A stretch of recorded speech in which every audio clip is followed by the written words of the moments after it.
Assalamu alaikum and Ramadan Mubarak to all of you. I hope this blessed month brings peace, protection, and strength to you and your family. But tonight, I'm going to share 3 real horror stories that happened during the month of Ramadan. Because even in a holy month, not everything around us is peaceful. Some things still wander in the dark. So if you scare easily, maybe this video is not for you. But if you're brave, turn off the lights, put on your earphones, and don't watch this alone. That evening, I drove home through heavy rain. Thunder roared across the sky, shaking the road beneath me. Strangely, the highway was almost empty. Usually, before Eid, traffic would be terrible. But today, it felt like everyone had already gone home. Except me. I still had to work the next day. When I reached my housing area, the lane was unusually quiet. Normally, there would be children playing with firecrackers, laughing, running around. But tonight, there was nothing. Just the sound of rain. As I stepped out of my car to open the gate, I saw my neighbor, male. He was wearing traditional clothes, ready for the mosque. He suddenly stopped in front of my house and said, "Quick, hurry, we might not make it." Before I could ask what he meant, he walked away. I laughed to myself. What was wrong with him? Since when did he rush to the mosque like that? Inside the house, I checked Facebook. Almost every status said the same thing. Afraid we won't make it. I smiled. It must be some new viral trend. I cooked instant noodles and made hot Milo, still about 20 minutes before Maghrib. Then suddenly, I heard crying. Not one person, many. Soft at first, then louder. The sound echoed inside my house. I froze. It sounded like my neighbors. On the right side, I heard someone sobbing, "Allah, forgive us, forgive us." On the left side, the same thing. The voices were trembling, desperate. My heart started beating faster. I went outside, and what I saw made my blood run cold. My neighbor's son was sitting on his motorcycle, holding dates, but he was crying uncontrollably. I walked closer. "What's wrong with you?"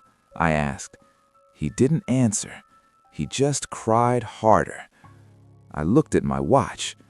2 minutes before Maghrib. Back inside, I tried to calm myself, but something felt wrong. I checked Facebook again. No new updates, not even one. The internet suddenly became slow. I tried searching, "Afraid we won't make it." The page kept loading and loading. Then the Maghrib call to prayer began, but it sounded different. The voice of the caller was broken, like he had been crying. The sadness in his voice made my chest feel heavy. After breaking my fast, I went to the mosque. The lane was empty again, but when I reached the mosque, it was overflowing with people. Every lane, every house, everyone was there. Some were crying, some were reading the Quran, some were praying non-stop. I tried to find male, but he was nowhere. It felt like a massive gathering, but no one was talking, only crying. Later, I drove to buy onions from the supermarket, but the supermarket was empty. The cashier was sitting alone, quietly reciting the Quran while crying. I scanned my own items, left the money, and walked out. By now, fear had completely taken over my heart. That night, every mosque in the city was full, parking everywhere, people walking for kilometers, all praying, all crying, even those who never prayed. During the prayer, the imam spoke in Malay after reciting verses. His voice trembled.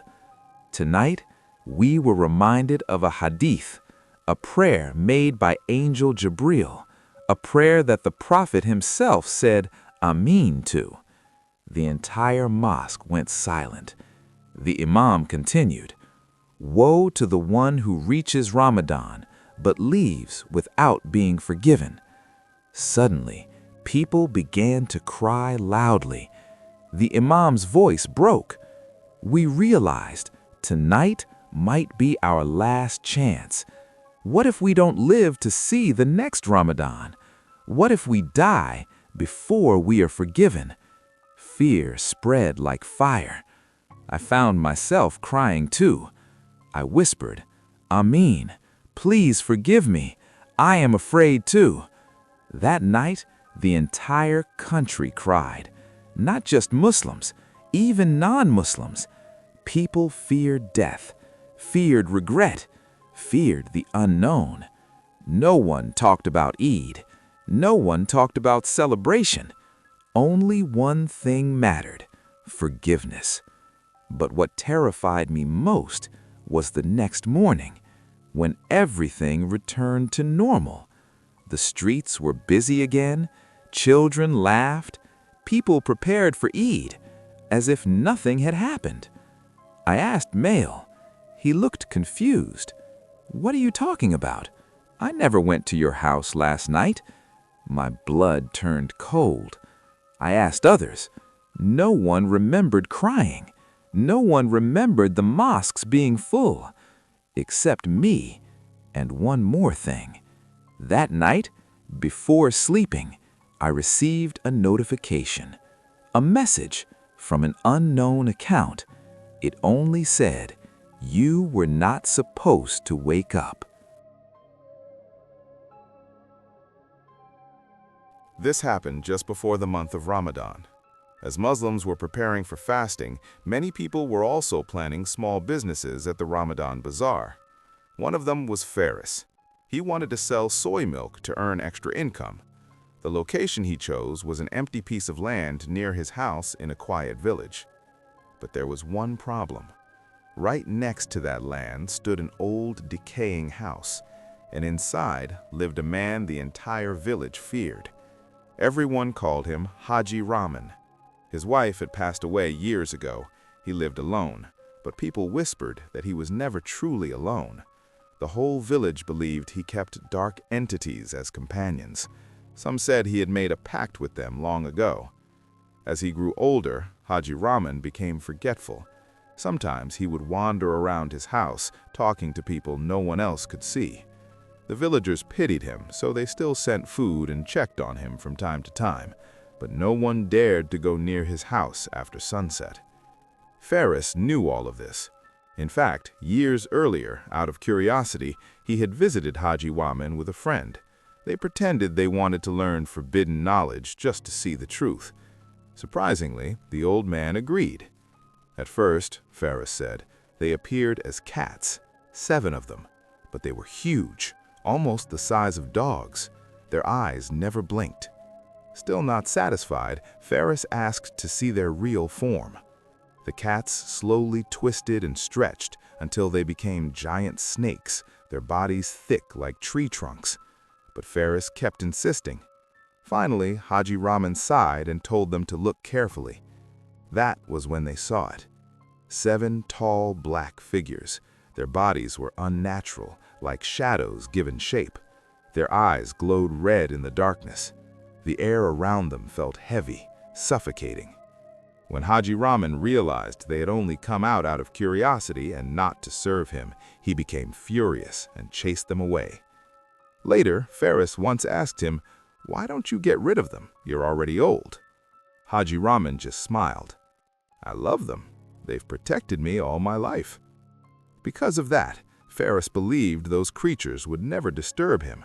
They only guarded Haji Rahman's belongings. So when he cleared the empty land beside the old house, he never felt afraid. He spent half the day cutting weeds and bushes. By evening, the land was clean. He smiled, imagining customers lining up at his soy milk stall. That night, he visited a friend to discuss their business. Time passed quickly. By the time he left, it was already after midnight. The road home was dark and silent. Ferris was used to riding his motorcycle alone at night. He had done it many times before. But as he approached the land he had cleared that afternoon, something felt wrong. The night suddenly became too quiet. Even the sound of insects disappeared. Then his motorcycle began to feel heavy.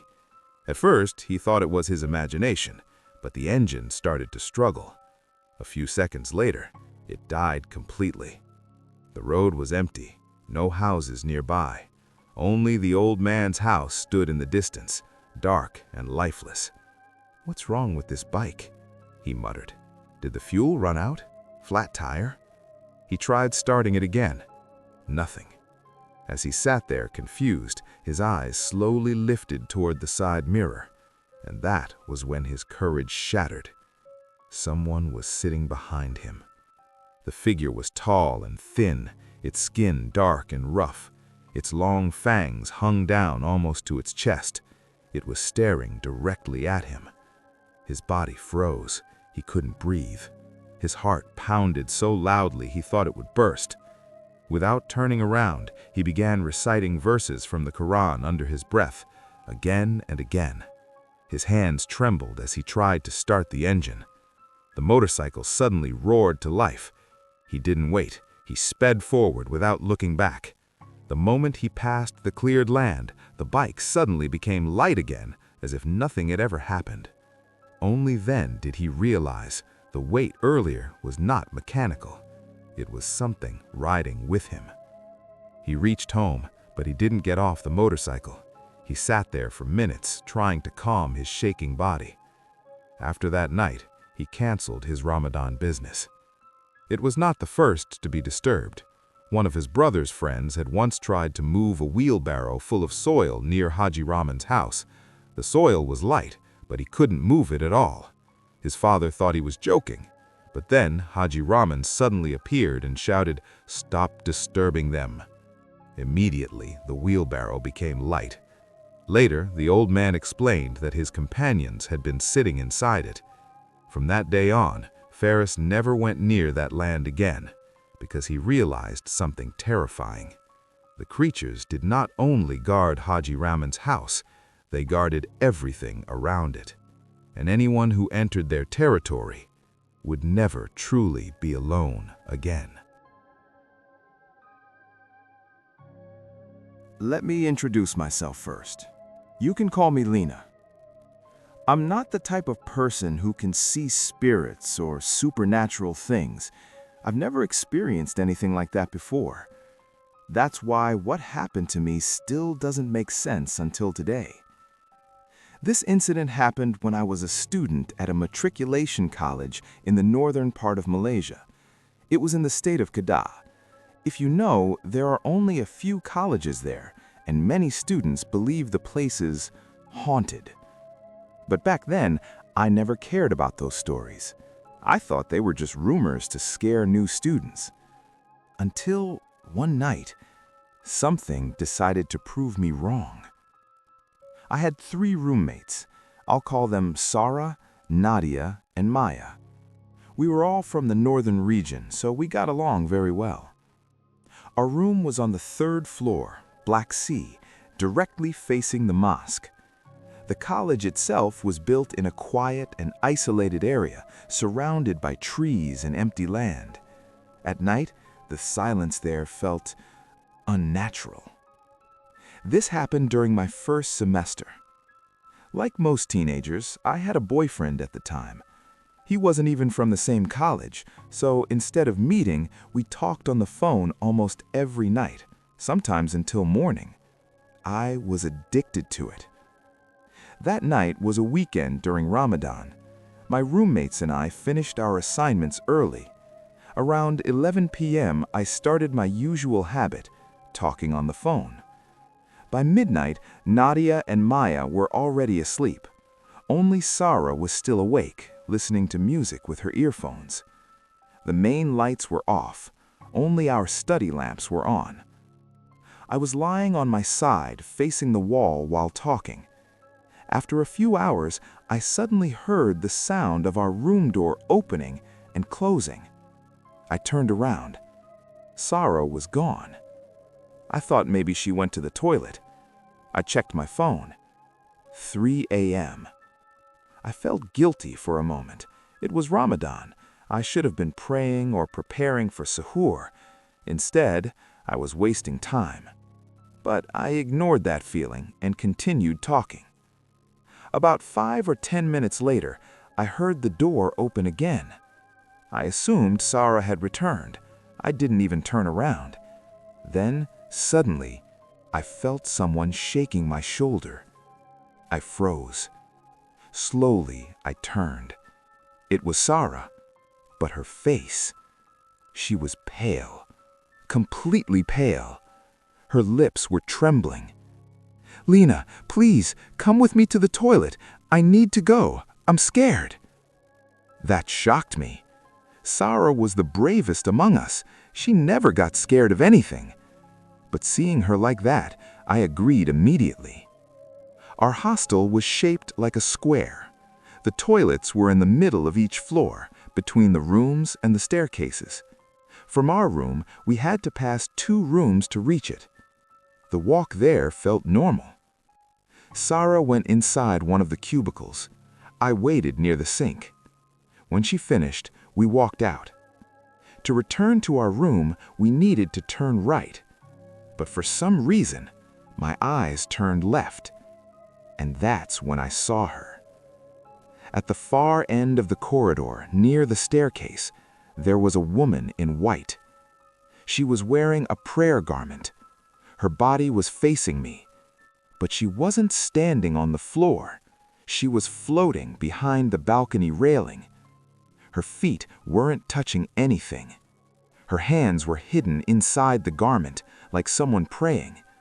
And her eyes, they were completely black, dark, empty, and she was staring directly at me. At that moment, my body stopped working. I couldn't move. I couldn't breathe. But my eyes couldn't stop looking at her. After what felt like forever, maybe only 2 seconds, my body suddenly reacted. I ran, as fast as I could. I screamed, "Mom, there's a ghost!" I ran without even thinking. I threw Sarah's slipper away and ran barefoot. I don't even know how I reached the room. I jumped onto Nadia's bed. She woke up in shock. Seeing my face, she immediately woke Maya too. Sarah finally arrived, shouting at me for leaving her alone. But when she saw my condition, she stopped. Nadia quickly locked the door and played verses of the Quran on her phone. After I calmed down, I told them everything. But then Sarah interrupted me. She said when she first went to the toilet alone, she had already seen something. A head. A woman in white, peeking from behind the staircase wall. The same one. But when she returned with me, she didn't see the full figure. Only I did. That night, none of us slept. We stayed under our blankets until suhoor. The next morning, Nadia helped me find my slipper downstairs. I went to class like nothing happened, but inside, I was shaken. After that night, I stopped talking on the phone until late. Sometimes I wonder, maybe that thing appeared to remind me not to lose myself in distractions. Or maybe it was something else. Because until today, I still remember those black eyes staring at me in the dark. That's all for tonight. I hope you enjoyed these stories. If you have ever experienced something strange or paranormal, especially during Ramadan, feel free to share your story in the comments. Your story might be featured in the next video. Don't forget to like, subscribe and share so this channel can continue to grow. Thank you for spending your time with me in this blessed month. Stay safe, stay protected, and may Allah watch over you and your loved ones. And remember, not everything you see is human.